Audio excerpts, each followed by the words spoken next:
Untuk menambah rasa takwa kepada Tuhan Yang Maha Esa, khususnya dalam bulan suci Ramadan, anggota Kodim 0106 Aceh Tengah bagikan ratusan bungkus takjil kepada para pengendara sepeda motor dan tukang becak. Acara pembagian takjil tersebut berlangsung di depan Mako Kodim 0106 Aceh Tengah pada Kamis sore 30 Maret 2023. Dalam pembagian takjil tersebut, Komandan Kodim 0106 Aceh Tengah, Letkol Infanteri Kurniawan Agung Sancoyo juga ikut turun langsung membagikan takjil bagi para pengendara yang melintas di jalan tersebut.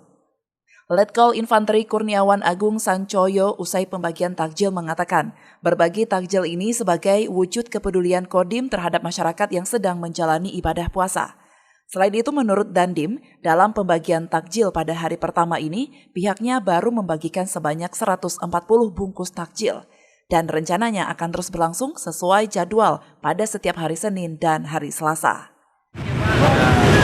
Kadarnya untuk minum, juga makan dan cemilan, semoga bermanfaat dan menambah nilai berkah dari kita yang sudah melaksanakan puasa pada hari ini. Dari Aceh Tengah, Pujo melaporkan untuk Puja TV Aceh.